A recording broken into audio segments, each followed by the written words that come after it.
Do you go to therapy? Do you need therapy? Or your show's enough? I've been in therapy since I was 22 years old. Why isn't it working? It's worked incrementally. Right. And the fact that you're criticizing the work I've done in therapy. I asked a question. You're one of those podcasts. You have proof of that? I'm just asking Mike Birbiglia questions. It's Breaking Bread. Hey, everybody. A great way to support the podcast and all of the crazy stuff we do around here is to join us at Patreon, patreon.com.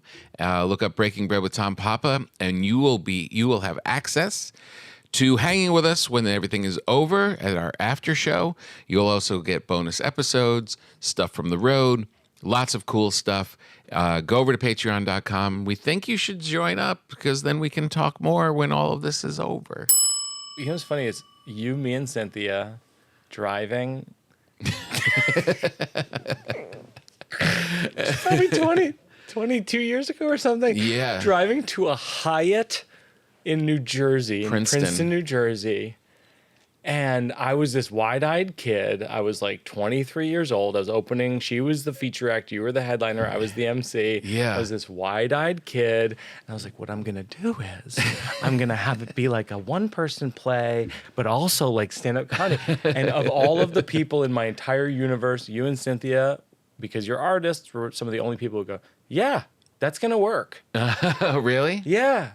I was probably just thinking about myself. No, but you really were like genuinely supportive in a universe where like no one was kind of doing that at the time. It wasn't a common thing to have a solo show or whatever. And like most people I would mention it to would be like, no. I even remember like my ex-girlfriend from that period of time, I remember going like, I think I just read a David Sedaris book. I think this is kind of what I'm like in a way. Like I'm like it's like I tell stories. Yeah. And she goes, no. All right. Well, at that time, it was very unusual, especially going to a Hyatt, Catch a Rising Star. Yeah. Where it was much more.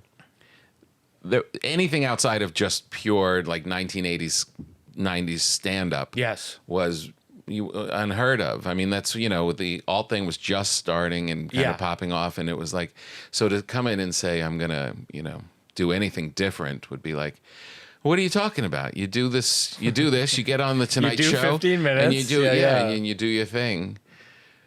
That was a fun time, though. It was great. Because we were all just like at our little positions and just trying to figure it out. And we loved you immediately. You guys were so nice. And then we had our falling out, which we talked about on my podcast, and people email us about all the time. Really? I remember when that came out, Ben Stiller texted me. He's like, I really love this conversation between you and Tom Papa. Oh, really? Yeah, because we like really What's his like... number? 323. I'll say it slower.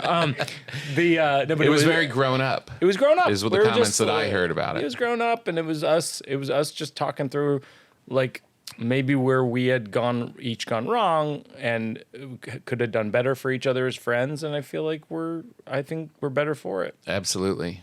And I'm glad too, because you're great. And it's nice. It's nice to know that we're pals.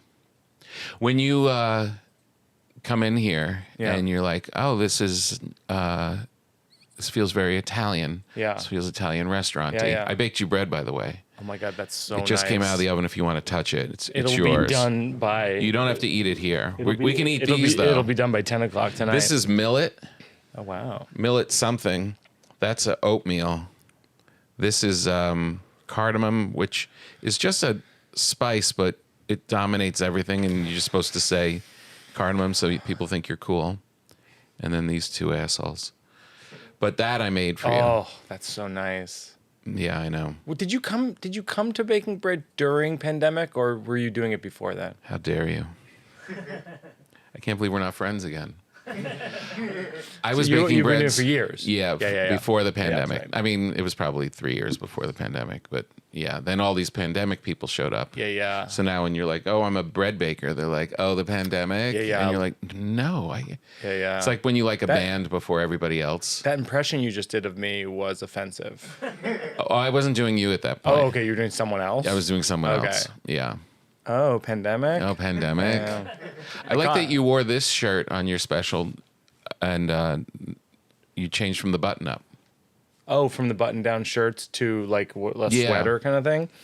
Yeah, it's kind of a whole new era of me. 2025 Birbiglia is just a whole different thing. Are you getting in shape? You look like you're in shape. I am. Special's great, by the way. Thanks a lot. I know we said it off camera, but the listeners should hear me say it out loud. It's really good. And it's touching. Thanks. And but they're all touching, but it's funny. You know what's amazing about your shows? I think it's probably in other shows, but you kind of taught me it. You don't have to do too much in the touching moments to have the impact of it being a touching piece. Yeah.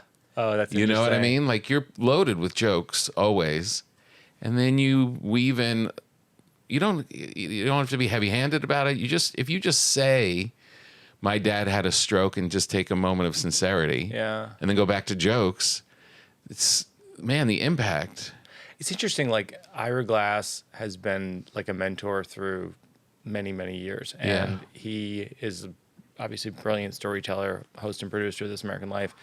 He listened to a version of this hour like 8 months ago, and he goes, "It's great. You just have to have like 2 or 3 more moments where it's saying an honest thing and not asking for people to laugh." Right. And what a great way to put it. Yeah, and I literally I wrote out a lot of like my real feelings about my dad, like after he had a stroke and what it felt like. And, you know, the one that like really hits me is like this thing of like when he was first in the hospital and he can't move, but you just read his expression through his eyes. And the expression in his eyes was fear. Right. And it was they look worried. They look like children. Oh my God, they look like children. And it's like it was such a devastating thing to go through and to watch my dad go through, because your whole life you just at least I've had this experience, you look at your parent as like this larger than life being, this mythological figure, and at a certain point you're like, oh yeah, they're just the dominant their kid's grown up, load-bearing wall in your life, and now you pop that out. And so that's what that special ended up being about, because it started about being, when I started writing it, my dad hadn't had a stroke, and it was about teaching my daughter, like, what do I even have to teach my daughter? And then this thing happened, and it's like, oh well, I have to teach her about this, right? You know, and it's like, well, what have I learned from my dad, and then what can I teach my daughter? And that's how I arrived there. But it's interesting you should say that it's like you really do only need like 2 or 3 moments. It's like whenever I'm on my podcast, people are always like, oh, someday I want to do a show like your shows, and I'm always like, it's not that different. Like it's jokes. No, but it's if they're not. You get to in the early days when we're going to the Hyatt. That's more difficult because now people expecting you're in a nice theater and what have you. Right. I remember I had my first solo thing at Montreal, and I talked about my good friend who had passed away in the middle of it, and I was running it at Gotham. Oh wow. Comedy Club, and I remember my uncle came up and was like, "What was that? What was that? What was that part?" Trust me, I've had a lot of what was that part. Right? Because you're rolling along, everyone's laughing, and then you make them feel something, and they're like, "No, but wait, we just have a 2-drink minimum, and we're just laughing, and the opening act was funny too." And why'd you have to bring up that? Why are you talking about that? It's like my parents. Yeah, it's such a. But I love the way that Ira put it, like you're not asking them for a laugh on it. It's such a nice. When you were telling that story, was it about Greg Giraldo? No, it was my friend Keith from high school. Oh, because all my best friends have died. Is that true? Mm-hmm. No. Mm-hmm. For real, all your best friends are dead? My 3 main best friends. Yeah. Jesus Christ, I'm so sorry. Yeah, it's in a new show called The Bad Life. That's coming out on that's gonna be May great. 29th. I feel like it's kind of piggybacking another show. Which like is it's piggybacking my show, The Good Life. Oh, that's weird. I never put the two Oh, together. you didn't think about that? No. You're telling me you literally just watched my special, The Good Life. You thought of The Bad Life, and it didn't cross your mind that's similar? Well, now you say it, it seems stupid not that I didn't, but yeah, no. Great. I hope someone writes a great show about Greg Giraldo someday, because he was our mutual friend. I think one of the great comedians of all time. Could have been. Or could have been. It was he was still. He was early in his career. Yeah, he was still an embryo. And it was. Same with Mitch and Patrice, and like all those guys had such. Kevin Barnett. They were same all way. so right. They were all so great, and it's like 20 years later, what would they have been? Especially Giraldo. Like I always say, like we're living in take culture right now, where it's like if you have a hot take, people are really interested in the social media, and it's like Greg Giraldo had fucking 5 takes a day. I know. Guy had so many. Had so many takes, and they were so good, so fast. Yeah, I know. That's what I missed during the pandemic with stand-up, was hearing everybody's perspective on what we were all going through. Yes. And it was like you needed that. And like once you start hearing stand-ups talk about being at home and the bad ones making bread, it was like, and the same, I think that all the time with Greg. It's like, what would he be saying about this that I can't articulate? Yeah. He's an interesting character, because he was just a real purist of a comic. Like people would say, you should do a sitcom. You should do a one-person show. He had a sitcom. He kind of just wanted to do his own thing. He did get pulled to do a sitcom. Remember? I don't know if you remember. He had a pilot, and there was about being a lawyer, because he was a lawyer. And he was looking into his crib and talking to his newborn, and it was like a corny. It was this corny sitcom thing that they kind of made him do, and it was like, oh, that's not Greg at all. It's just not him. No, what he was courageous. I think that's what makes these people like that. Yeah. When you think of like Patrice or you think about Greg, they're brave. Yeah. And I remember being at this, like literally brave. I was at the Cellar. Right, like willing to be unpopular. I was at the Cellar, and it was late night, and there was a skirmish. We were all in the back, and there was a skirmish. It was like a Monday. When like Mondays, Tuesdays late, it'd just be comics and maybe a couple people at the tables. And there was a fight breaking out. Like it sounded dangerous. It sounded like someone was gonna like stab somebody or something. Like, oh wow, girls screaming, guys yelling, stuff breaking, and I went like this, and Greg ran directly to it. Yeah. And I always remember that. It was like in that moment, instinctually, he had bravery. Yeah. But he also grew up in New York, so learned it. I was in the suburbs. Yes. Watching scary things on TV, so yeah, I can read that right in your face. Yeah. Did you have moments with your dad and your mom and your family in Italian settings? It probably wasn't restaurants. I think like the thing that is Italian about my upbringing was I was youngest of 4. And it was always loud. Yeah.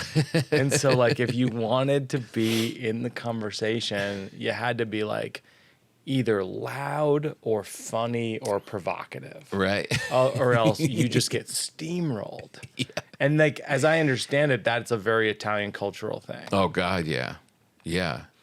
My daughter moved into college with a Jersey Italian. And we're Jersey Italians too, but we've been out here for a long. She was raised here predominantly, and her little roommate freshman year was Italian, and she brought in like 7 Italian aunts, uncles, father, and they're putting together all of like the shelving, and they're building stuff and getting it all ready, and they're all screaming at each other. Like, where are the screws? Where are the fucking screws? I don't know. It's over here. And she was just like, oh my God, are they in a fight? And they're like, no, this is love. That's the love language. And that's why I think that over the years, and I think you have this too with the Comedy Cellar, it feels warm. Yeah. Even though people are shouting at each other and arguing and yelling, trashing people. And I'm like, I kind of enjoy being around that. Yeah, It feels like alive. If they don't say you're an idiot and they keep quiet, that means they really just don't like you. I know. They don't care enough to say out loud, "Don't be an idiot." What did that when you were you ever trashed at the Comedy Cellar? Like, what would be the thing that people would say about you? They would say, well, Patrice was the meanest. It was always about what you were wearing. Right, sure. You know, if you dared wore if I came in like this, Sure. they'd be like, "Oh, you're wearing a hoodie now." Yeah, that's right. They would just rip you apart. It was mainly that kind of stuff. Yeah, it was or mostly that I was parents. acting nicer than I was. Right. You know. I got that a lot. Yeah. You're not this nice. You're not as nice. That's like a Look classic. at Birbiglia over there. Yeah. He's acting like a Oh, nice guy. he's I not do my nice. shows. I'm He's all not caring. nice. Yeah. There's something not under nice. there. Yeah. We're gonna one day it's gonna come out. But it's all after all these years. Yeah. I'm convinced it's all projection. That all that kind of criticism. Yeah. They're not nice. And they can't handle the idea that you might actually be nice. They can't handle the idea that there might be nice people around. It's really true. Yeah, because they're still waiting for us to blow. I guess so, apparently. Yeah. Give me, Keith, your perspective on Keith Robinson, who had 2 strokes. Unbelievable. And put out a great special after it.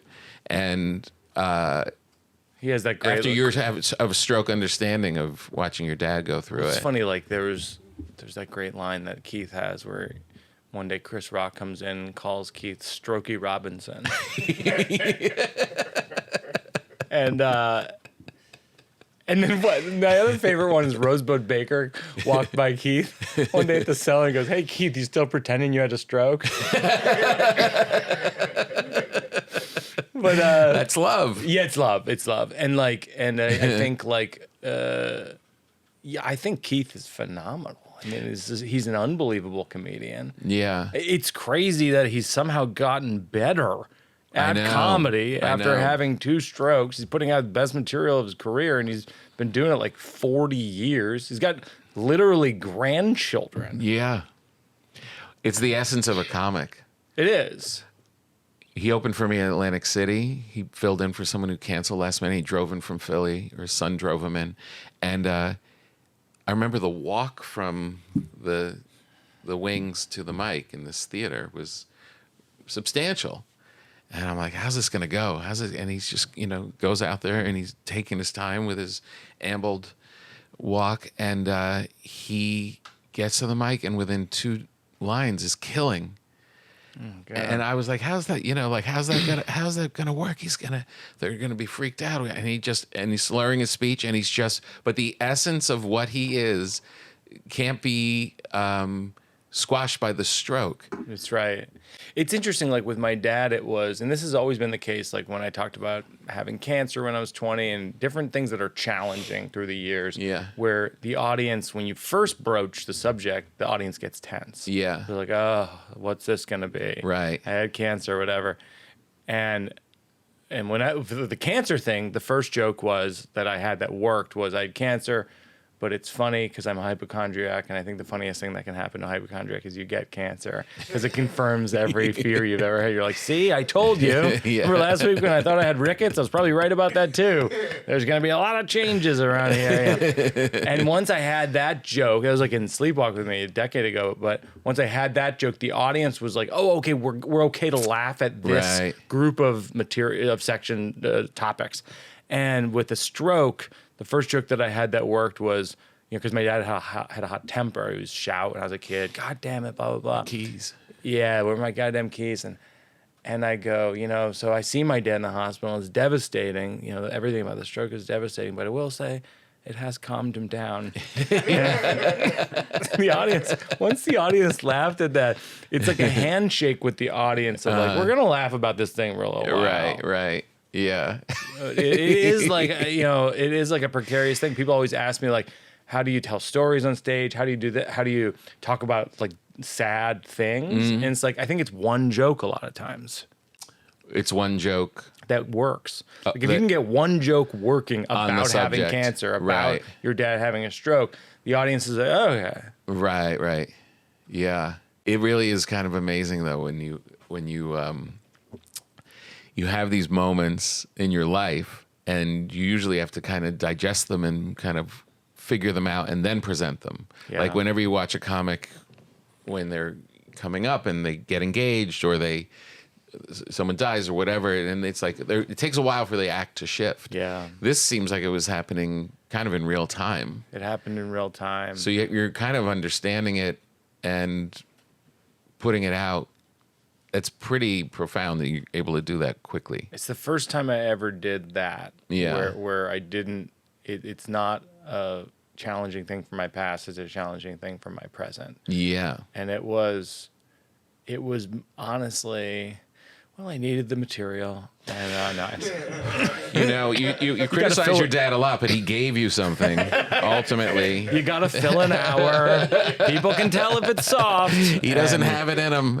My dad's forearms are soft. No, Did he ever spank you? no, there was no hitting. You never spanked? It was just the yelling. That was so. Which one is that? This is the millet. I don't know what millet is. Apple millet. Oh, that's nice. That's I'll adding apple to it doesn't explain what it is. Well, no, I think it does. It's like What's some kind millet? of apple bread, right? Is millet bread? I think millet's like flour. It's a grain.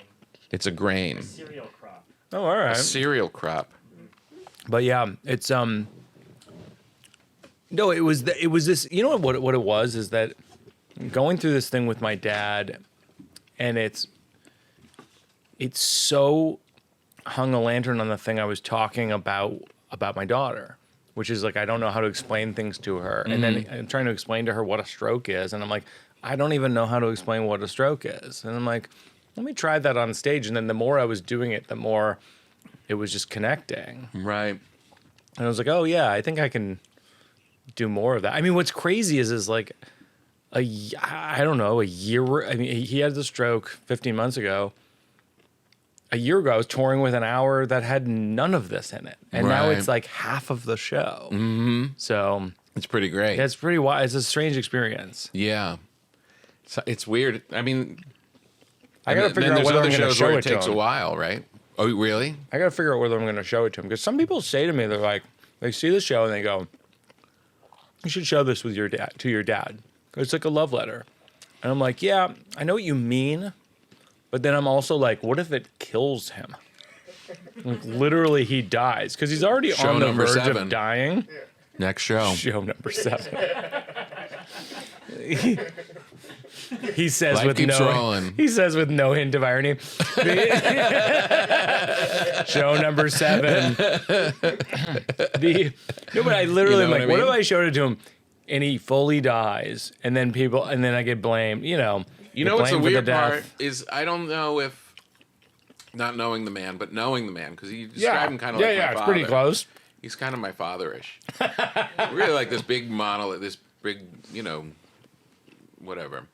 I wonder if he would take, if he would be bumped by him being strict and stern and loud and distant Yeah.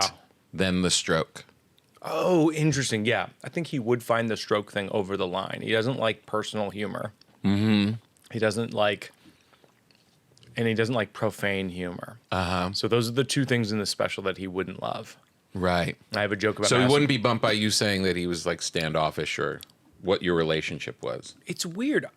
What's funny? I don't know.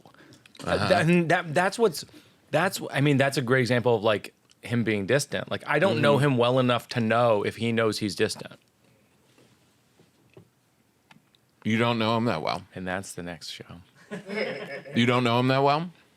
I don't think I do. I mean, I'm saying it to you right now as a hypothetical. Maybe I'll show this to my dad, and I don't know how he'll react. Mm-hmm. I really have no sense. Like my parents,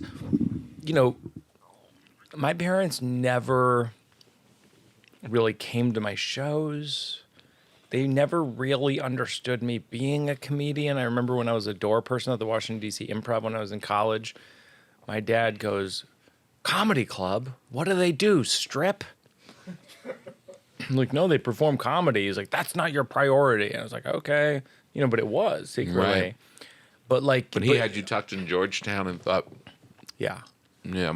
Yeah, I mean, he's not wrong. I was a full-time student. I maybe should have been doing that, but No, not at all. but I was really into comedy, and then, but my dad was from another era of comedy. Like he literally was thinking of burlesque clubs, Right. which did have comedians and strippers. How old is he now?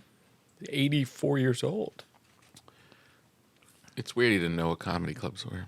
No, I mean, he grew up in the 40s in Brooklyn, in Bushwick, Brooklyn, in the 40s. Right. So when he was like even a young person, Yeah. it's the 60s. The comedy clubs aren't until the 80s, really. 70s and 80s? Yeah, but it does show somebody who wasn't keeping an eye on the culture. No, I mean, definitely not. You said he had his medical degree and his law degree at the same time. Yeah. So this is a guy that was, yeah. He was smart, Not but of the he was culture. smart, but he was not like. We lived in Worcester. I mean, like there wasn't a lot around. Right. Yeah. Man, that had to be hard. I mean, my parents, my father was big and tough and, was a disciplinarian and all that. You can't keep him away from shows. Oh, really? From Loves the your beginning. shows. Like Wow. going to like bringer shows and at Stand Up New York and Oh my gosh. just couldn't stay away Do you from think because it. he secretly wanted to be a comic? Maybe. He liked that I was doing something different. Yeah. He was in sales and he'd prefer to do something else, but he was just providing and doing his thing. And he kind of liked that I was stepping out and doing something Oh, that's cool. different. It was also wrapped in like, don't F it up. Right. You know what I mean? But yeah, I mean, a lot of comics, I think it's more, I don't know if it's more prevalent, but it seems like a lot of good comics, their parents aren't interested and don't show up. And it's like, right? Like Sure. my folks were there all the time. Your kids are like grown up now, right? Yeah. 22 and 20. Do you have advice for being a parent? 'Cause my daughter's 10 now. I don't know. I think about it all the time. It's funny. Yeah, I have tons of advice because I like telling people what to do. But there is a funny perspective. Joe has a 18-month-old, 2 years old, and there is the loving, like your daughter is going to know exactly who you are. She's not going to be on a podcast in 20 years going, I just never knew him. He was so distant. You know what I mean?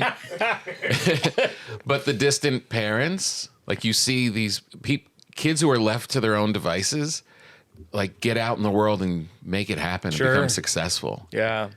You know what I mean? It's a weird balance. We're not going to go back to, you can't turn on and be like a cold guy from the 40s. You could play it for an afternoon, but there's no way. Yeah. You think about how many times you tell your daughter you love her in a week. Oh, it's compared to endless. what your father said to you. Yeah. Yeah. It's hard. I don't know what the advice is because watching them go out into the world, it's just be around and just love the hell out of them. Yeah, yeah. They like to know that you're present. They also like to know that you work hard. Oh, that's interesting. Mm-hmm. I've never heard that. It's true. They like to know that dad's and mom are up to something. Yeah. Mm-hmm. It's like when you say in the show that they're absorbing everything. Right. It's like that's a thing that because I'll be like, there's no use in figuring out like how much should I work, how much should I be on the road, any of that kind of stuff. It's like you just live your life and they're gonna glean the things from it. Yeah. Think you're no good or great. Can I ask you a question? I'd love that. Thank you to our friends at Last Bottle Wines for sponsoring today's show. A great sponsor, fits perfect with our program. And thank you to our listeners for supporting our sponsors. It's a great way to keep everything going here at the podcast. They've got amazing wines each day. Each day they release one new wine. There's no subscription, just killer deals and up to 80% off. Check them out at lastbottlewines.com and use the code PAPA for an extra 10% off your next order. This is a very cool company because if you love wine, as I do, or if you just kind of like wine, as I guess some of my friends, or if you don't know anything about wines, but you have to get some, they can help you all across the board. Look, I really love wine. I try to educate myself and be a student of it. There are certain areas and certain things that I get into. It's endless. It's impossible to know what is going on. I've got friends that are sommeliers, and once in a while I'll be in a wine store and I'll call them and be like, is this any good? And they don't know. They're experts, but they trying to, it's too much. It's too much. That's where this company comes in. Last Bottle Wines. They curate all of these wines from wineries that possibly, or a lot of the times, aren't as well known as some of the big brands that you'll see just on your shelves in your supermarket. And they curate them and give you these access to these little smaller vintages, and they're great. They sent me, because I'm a comedian and a podcast host, they just sent me a bunch. I didn't even have to pay. And I immediately got it, opened up a bottle. It was called Grace, and it was amazing. It was an amazing bottle of wine. And these aren't like break the bank wines. These are affordable, quality wines. You don't have to spend a lot. You just have to know what you're doing. And if you team up with Last Bottle, you can pretend you know what you're doing because they'll tell you. And then you tell the people that you love that, oh, I found this great little Chianti. They're an amazing company. They're based out of Napa. And here's the deal. They offer one hand-picked wine each day. There's no club to join, no hidden fees, no recurring anything. You just get a single great bottle at a huge discount. We're talking 30 to 80% off retail. There's nothing worse when I need wine and I'm out and I'm in the supermarket and just grab it and I know I'm just getting violated. They taste through hundreds of bottles every month to find the ones worth putting on your radar. So even if you don't know that much about wine, you're in good hands. And for Breaking Bread listeners, there's a little bonus. If you use the code PAPA at checkout, you get 10% off your next order. That's lastbottlewines.com, code PAPA, P-A-P-A. Go on their site. It's just fun to just get in there. You probably know what kind of wine you like, if you like Chianti or if you like a Pinot or whatever. And then you start exploring. Order it. You will not be disappointed. Thank you to Last Bottle Wine. And we'd like to thank the good people at tompapa.com. The summer is here. I've got dates every month of the summer. I'm not taking off. Not going crazy, but I've got really great shows coming up on the East Coast, West Coast. Yeah, I'm everywhere. Go to tompapa.com. Come out and see me this summer. We're doing great shows, Casino Ballroom in New Hampshire. We're going to Humphreys in San Diego. That's going to be a big one. What a legendary place. George Carlin would play there every single summer. Yeah, really great. Starting on this marina and going to Ocean City, Maryland, a bunch of places. Go to tompapa.com. Do you dream things that come true or have telepathy with people you love? Dream things that end up coming true, or both, or have telepathy with my family members. Okay, I believe that I have some kind of writing telepathy, which is to say that when I was in college, I wrote a play about a couple where the guy was a comedian, and it's basically the guy being them breaking up because he's essentially doing all the things that my character did in the movie Sleepwalk with Me, which is like he's cheating on her, he's on the road, there's all these things. And in high school you wrote this? I wrote that in college. In college. And then I got out of college, and then it was my life. And then I made a movie about it, so it was like all became very cyclical. But like there was a bunch of stuff like that where like I wrote a pandemic movie before the pandemic. Ooh. And then during the pandemic, I was like, all right, well, I guess I won't do that because it feels like we're in it. We don't really want to watch a movie about it. Yeah.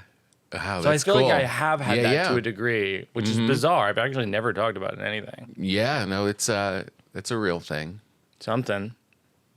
I don't know. Did you But tell maybe the Pope? everybody has Did you that. tell the Pope that you could do it? Here's what I told the Pope. I go, he reached over and just speak in my ear and goes, "You're Jesus." It was weird. It was weird. But now he's dead, so no one's going to substantiate it. You sure he put "your" before it and just didn't go? Jesus. It might have been it might have been praise Jesus. I was really jealous you guys all got to see the Pope. Yeah, we talked about you coming, but then ultimately we decided it was for the best. I was shooting a special the same night. I couldn't cancel it. No, that wasn't it. Because he was willing to move the date. The Pope was willing to move the date. I feel like I would have been into the Pope more than the other people. More than Rami Youssef?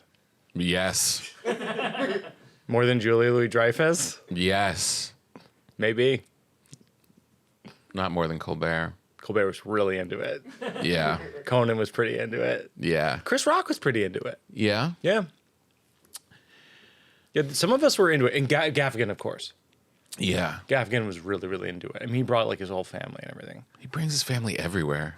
It's I was so able gross. at the last second. It is gross, and at the last second, I wasn't going to be able to bring my wife and daughter. That we didn't like have a +1 or +2 or whatever. But then at the last second, I'm at the gates of the. I haven't told this anywhere, but at the like gates of the Vatican, I'm like, hey, can I get my daughter? And they're like, yeah, if you bring him, then we can get him. I call Jen.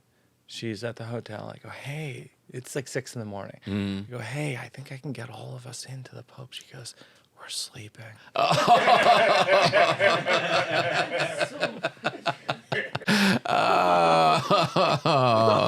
Some people are just more interested in the Pope than others. Yeah, my wife would have been the Sleeping. same. My wife and I went to the same Catholic church as children. No.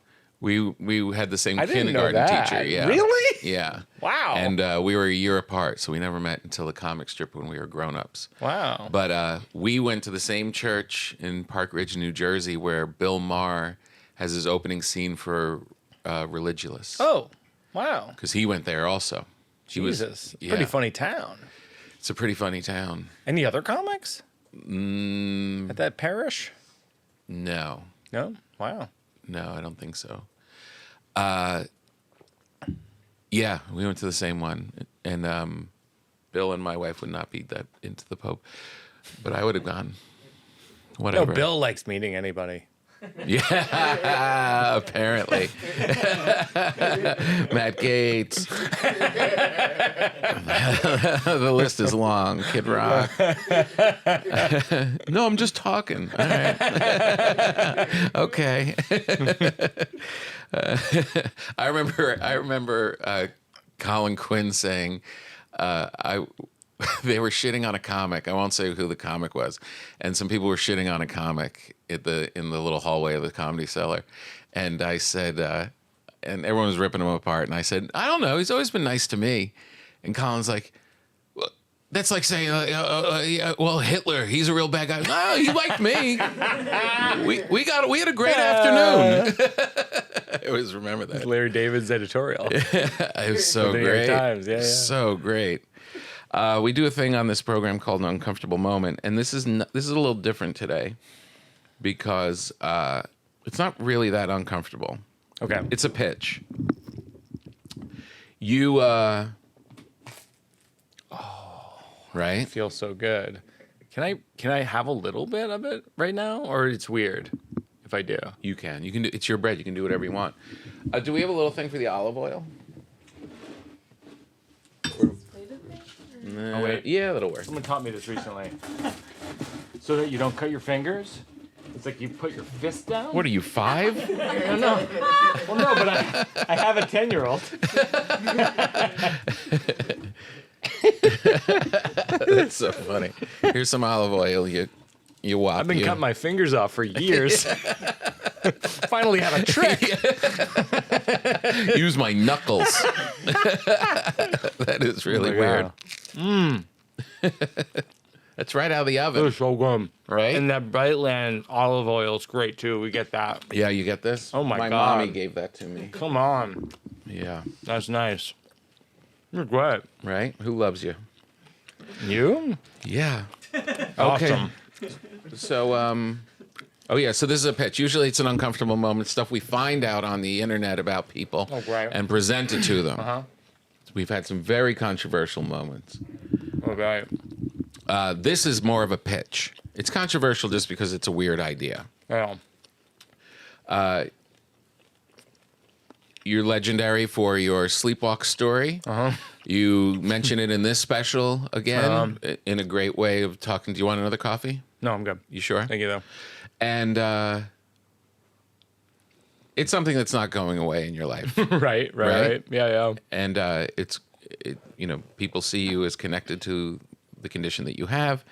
And we were saying maybe this is a good ad campaign that we could do. Yeah. Or maybe that's a good idea. Or maybe if you are still suffering from it, this might actually make you feel more comfortable. Okay. Once a month, you and I get in a sleeping bag and have a sleepover. The idea that you think that would help anything tells me so much about you, and also just about your desires. Like, I feel like this is the kind of thing where you pitch to someone thinking it's for them, Right. pretending it's for them, but it's actually for you. There's truth to that. You just want to sleep You in don't a think it would sleeping help bag you? with me? Yeah, you and I, we have a little sleepover. I don't think you and me sleeping in a sleeping bag together would yield an ounce of sleep. Oh, because you're ticklish? Yeah, I think I'm a little ticklish. Are you ticklish? Yeah, I'm ticklish. Yeah, I think I'm ticklish. You are? Where? Yeah, I am. Where on your body? I'm not saying this for our sleepover. Ticklish in the feet because I've In your feet? so much tension in my feet. You do? Do you ever go for those I feel like New York City? Well, I have this like Sicilian feet. You know, like bricklayer feet. You know what I mean? It's like they don't fucking move. They don't do anything. Little Flintstones. Just like, yeah, Flintstone feet. I got these weird Flintstone feet. It's like whenever I go for a massage, there we go. Okay. You know what I mean? It's all like one of locked those. Oh, what's going on down here? Do you have it? No, this is just my feet. I don't know what to say. So they're ticklish? So if your wife comes near your feet, you're just like, get away. Well, yeah, I'm concerned about people who touch my feet because there can be a kick. Right. like a dog? Like a dog leg? Like a dog. Yeah. A jerk. There could be a jerk. And I fear for them because ultimately, who's going to file the lawsuit, me or them? It's like, they're going to file the lawsuit. This is pretty brilliant. No other place on your body? Like if I came in on the sides? No, I think I'm pretty good. I'm trying to imagine. I'm pretty good. Yeah, I'm pretty good everywhere else. Right. Yeah. Just your feet. Yeah, feet. Feet are major. Wow. It's tension. Yeah, a lot in there. There's a lot in there. Doing all these shows where you dig a little deeper than, I guess all comedy's digging a little bit. Sure. Whether comics admit it or not. But I guess you're a little more overt about it. But also you dig deeper. Do you go to therapy? Do you need therapy? Or your show's enough? I've been in therapy since I was 22 years old. Why isn't it working? It's worked incrementally. Right. And the fact that you're criticizing the work I've done in therapy. I asked a question. You're one of those podcasts. You have proof of that? I'm just asking Mike Birbiglia questions. You have proof of that? You have an article on that? You want to tell me where the article is? Exactly. Call this up. No, but in therapy, this is embarrassing. I was 22, and break up with my ex-girlfriend. Yeah. And it was awful. We were living together. It was funny because I think when me and Cynthia were in the car, I was like, what am I going to do? I'm in this relationship, blah, blah, blah. And you're like, oh, yeah, that's going to end. You got to get out of there. Or this was your other piece of advice. You keep having sex with her and pretend she's someone else. That was your genuine piece of advice. I've remembered it to this very day. I'm like, are you fucking kidding me? Like, that's your real advice? You go, yeah. It's I'm just being honest. You know? Did it work? I'm just asking questions. Yeah, it worked. It worked for 10 years, and then we broke up. No, she's the mother of my child. No, but it was. We broke up when I was like, I was 22, and I kept calling her. She was my best friend. I kept calling her to talk about our breakup. Yeah. Did she break up with you? It was mutual. It was just kind of one of those we both kind of knew kind of things. Right. And eventually we talked about it in our living room, and that was it. And then I think I moved out, even though I had found the apartment. It doesn't matter. I'm not bitter, but I needed. She at one point she goes, "You have to get a therapist because you can't call me anymore." Right. And I was like, "Right, that makes sense." And I was like, I wouldn't even know where to get a therapist. And she goes, "Well, here's the phone number of someone I know." And then it was her therapist's wife. Oh, wow. So yeah, we would go to the same therapy office, and it would be these wife and husband therapists. And I still see that therapist to this day, who my ex-girlfriend recommended to me. Wow. Yeah. Now, without being funny, would it have been easier to just have sex with her and pretend she was someone else? I think that would have led to something akin to your marriage. 25 years of bliss? No, A rotating cast of characters? Keeps you on your toes? Without being funny. Without being funny. All right, you don't have to try too hard. Being funny. No, I don't. No, I think it was. You still go to the same one? Wow, what a relationship. I'm married. Yeah, I'm married. Yeah, I'm married, and my ex-girlfriend are married to this day to different folks. Wow. I'm just thinking about that. Yeah. How long have you been married? 16 years.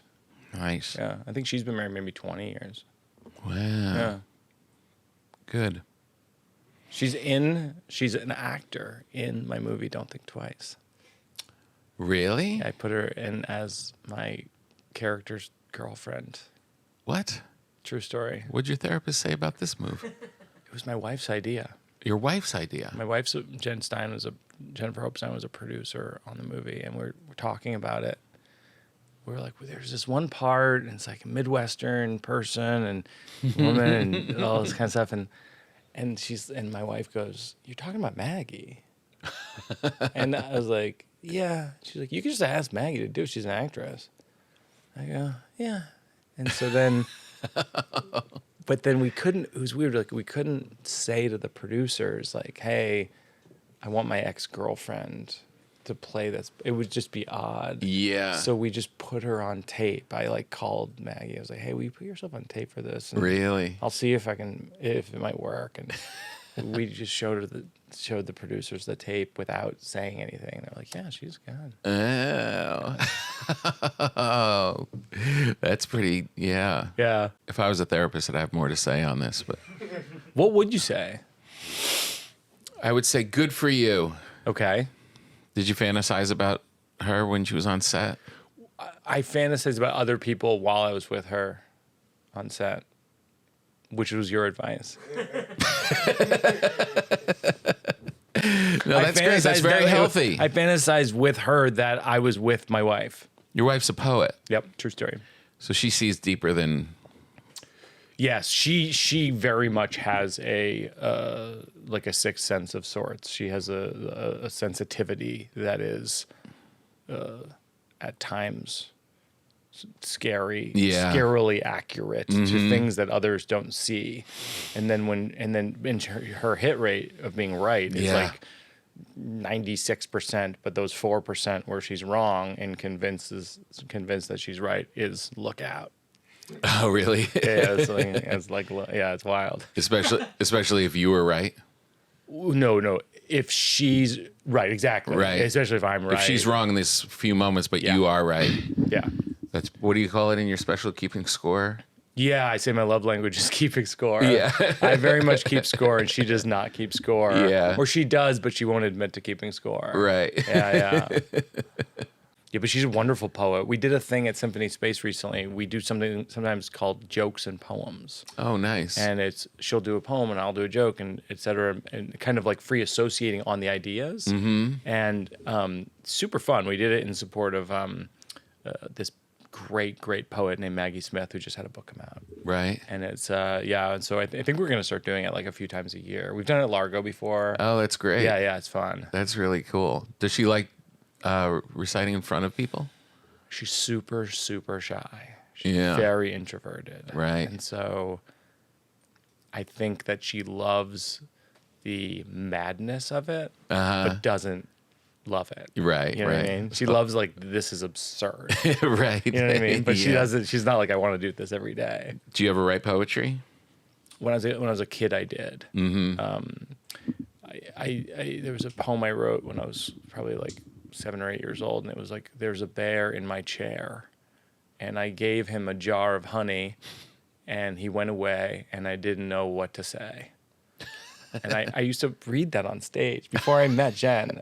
I used to show it to people. Oh, really? Yep. Because I this book. This was my first Comedy Central special, like early 2000s. Yeah. It was this book I had of like, it was it was a book of jokes, poems, and drawings. Nice. And I used to read them to people, and they would kill because people were just like the logic of kid shit is sometimes so right on, Yep. but also completely incorrect. Were you also. rewriting them in current day, like making up? I was up making their, fun of my childhood self, but it was that was like that was my first special. Yeah. And I had them projected behind me in the thing, like Comedy Central presents. Yeah. Right. That little screen behind. Yeah, you. yeah. No, it's very Dimitri Martin. Yeah, Dimitri. I was ripping off Dimitri for a solid 10 to 15 years, and then I found my voice. Yeah. Once you couldn't do the bangs.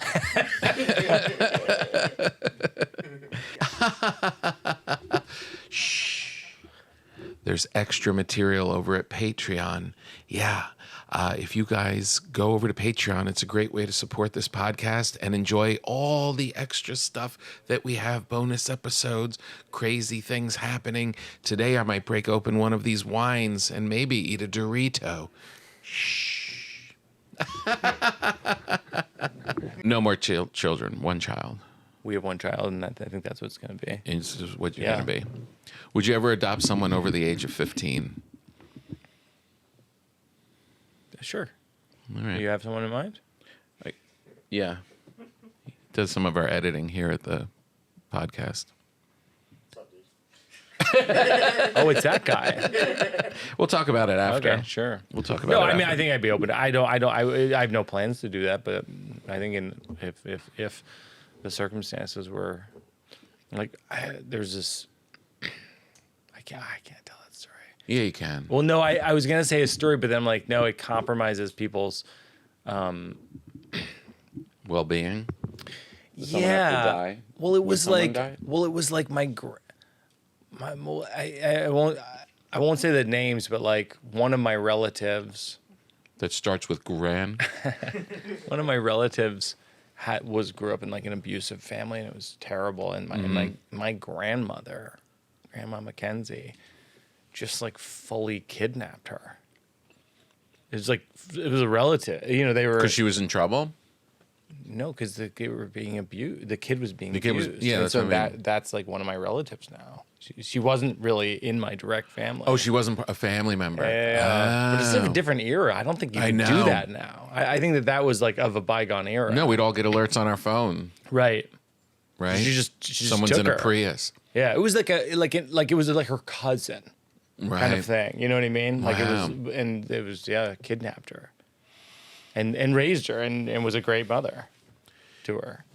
Do you think being raised Catholic and going to Catholic school and all that kind of stuff turned you off? Like if you would come to it later, do you think you would like it more? Weirdly, like I feel like I've become more since going to see the Pope like a year ago.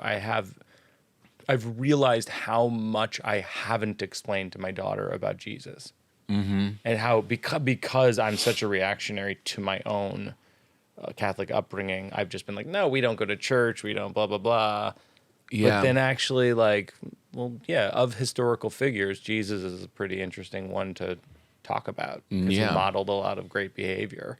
If you believe Yeah. what the Yeah. New Testament says, which who's to say? But as a historical figure, it's interesting.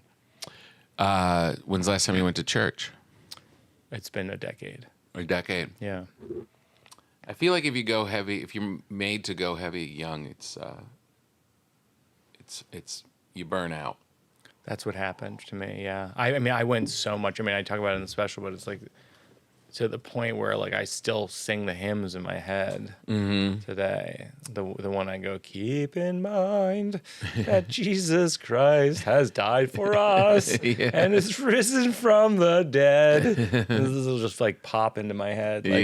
Like, I always say, like, you cannot be cured of that religion. That thing is just the forever chemicals of religions. Yeah. Maybe it's a sign that it's right.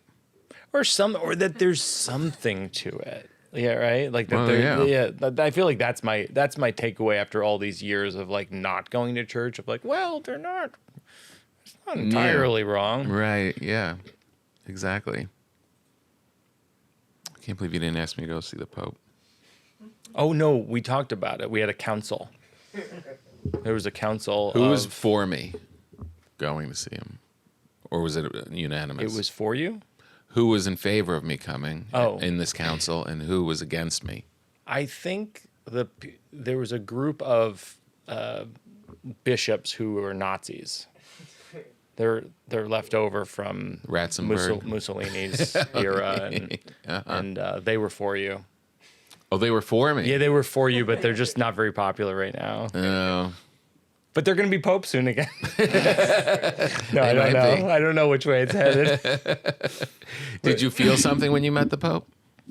I did. I felt like this is a peaceful person, and I think a lot of his rhetoric speaks to that. Like his, he was very, very outspoken about America and about refugees and how we should be open to refugees, and he blessed gay couples in the church, and he did a lot of, and he also did not enough for the comment section.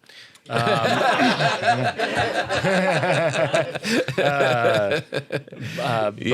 it's you always have to say compared to what? Yeah, and compared to the person before him, he did a lot.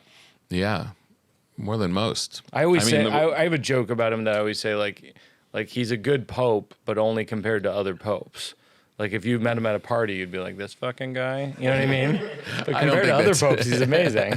I don't think that's true. I think he was pretty... No, he was a special person. He was special, yeah. Special person, I mean, like, really, the sense of caring for every other human being. We're not going to meet the Pope again in case you're trying to make a case for yourself. Whatever. Maybe he's not dead. We had the council. We had the Tom Papa Council.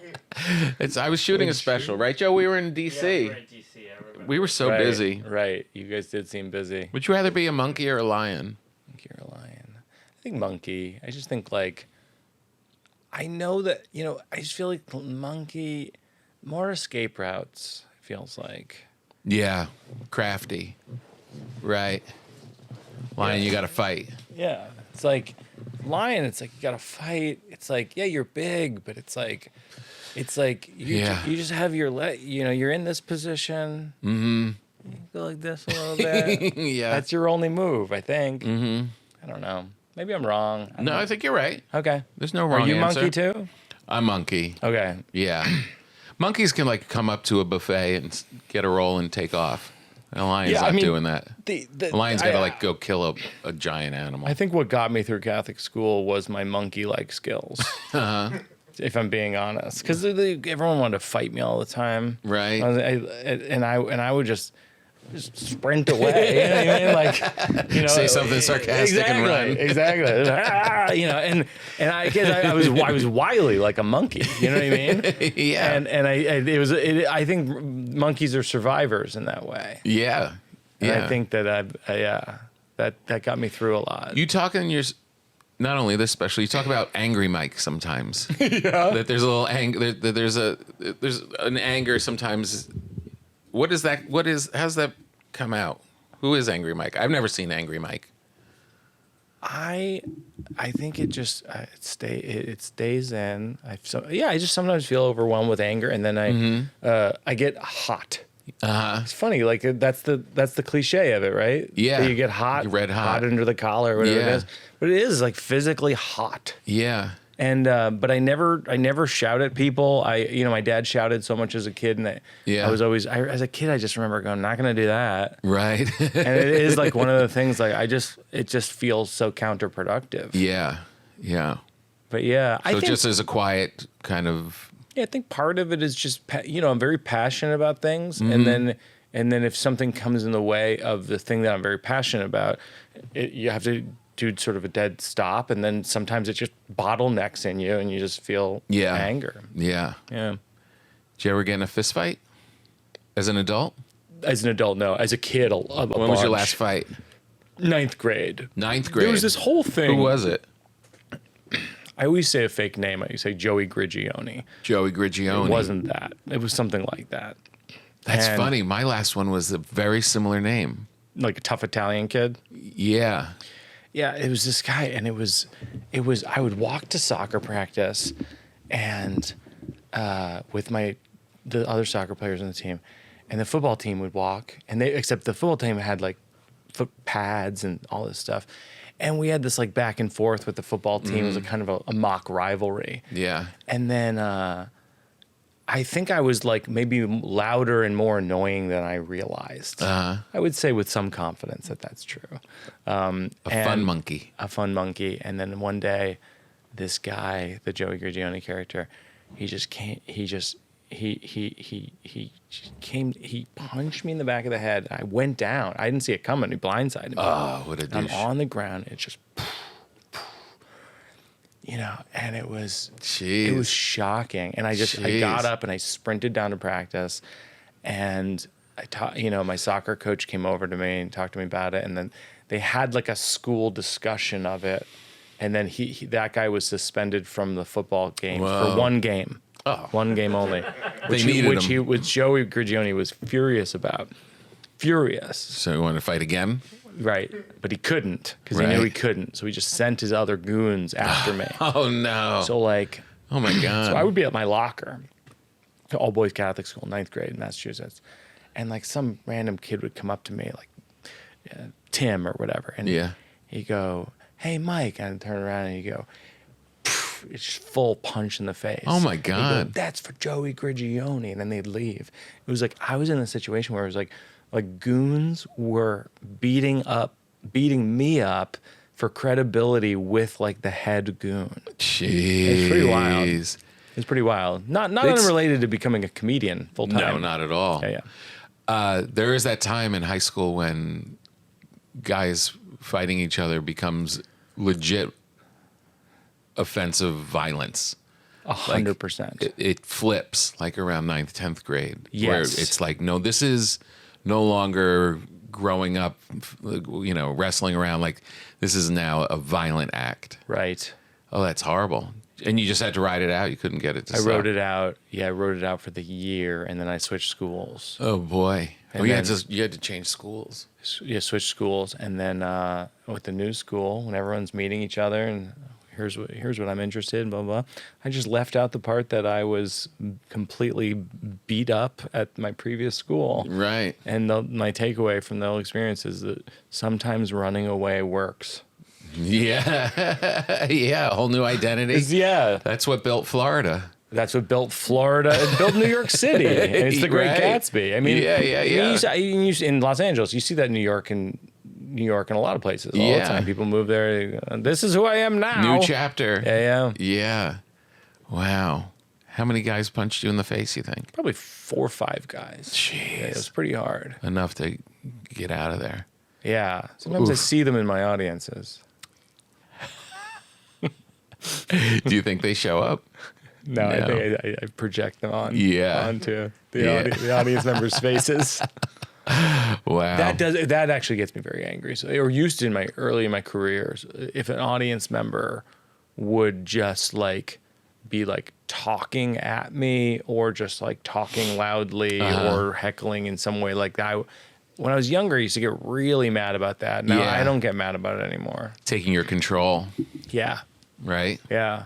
It's like, no, I'm here now. Yeah. Yeah. No doing that. It'll be in a movie someday. Yeah. Yeah. I mean, a lot of that stuff I just write into fictional things, little vignettes. Yeah. Like a little kind of private thing that only you know about. Right. Right. Right. Yeah.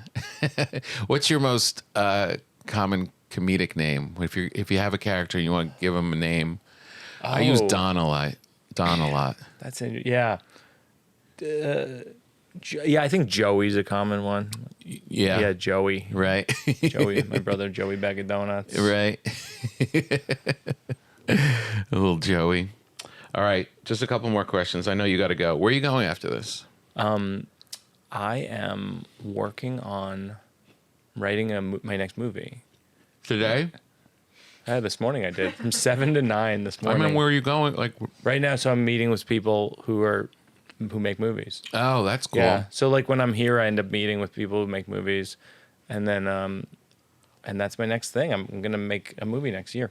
My next movie next year. That's amazing. Yeah. What's my role again? Grandfather.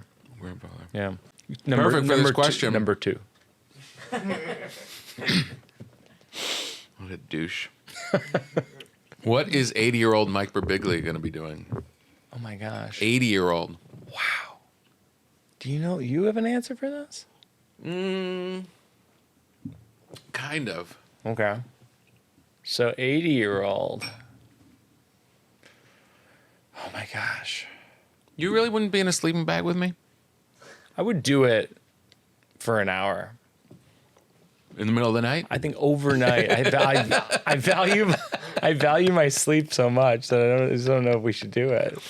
But I think you'd discover things about sleep that would probably calm you. It's all right. 80-year-old. 80-year-old. First of all, it's so hard for me to do this. I didn't imagine myself being 46 years old. So right. I when I think about being older, like I can imagine being 55 now. Mm-hmm. I can't really imagine being over 60, over 70. Right. And then 80, it's like, forget about it. I mean, I would say like... I'm pretty sure by the time you're 80, it's going to be considered middle-aged. That could be. No, I think... yeah, I mean, I just hope that I'm. Where's he living? I don't know. It's. I just hope we're okay. You're going to be fine. We're all okay. Oh, the world? Yeah, I'm concerned about us making it. Yeah, because what is it? 2025. Mm-hmm. So that's like 35 years from now. It's like 2060. I don't know. How are we going to do it 2060? You're going to do it. Okay. There were 2 trade centers, and now there's this one. Oh God. There was now there's this one. There was holes all over Europe, and now there's cafes. Here's what I'll say. I talked about this in my last special, The Old Man in the Pool, but I think it's swimming. Hopefully swimming 5 days a week. Ooh, that'd be nice. Yeah. That's what my doctor told me to do, swim 5 days a week. Swim 5 and days I said, a week. Nobody swims 5 days a week. Yeah. He says a lot of people swim 5 days a week. I said, I don't think Michael Phelps swims 5 days a week. He said Michael Phelps definitely swims 5 days a week. We agreed to disagree. So I would say my answer would be swimming. So I would say somewhere in the universe of like Florida, California, swimming, Texas, something warm. Well, that's nice. Yeah. That's nice. And you'll still do shows. I bet you're still doing shows. I really hope so. Yeah. Like Newhart. Yeah. Always still making stuff. Right? You don't think about retirement. No. It's not right. It's not a thing. No, it doesn't appeal to me. No. Why would you stop doing the one thing you really love? Yeah. My dad didn't stop being a doctor and, until last year. I mean, he was 83 years old. Wow. Yeah. Yeah. Yeah, you got to keep going. One last question. Who painted what was the picture that your backdrop? So the design of the backdrop was Beowulf Barrett, who's a 2-time Tony Award winner.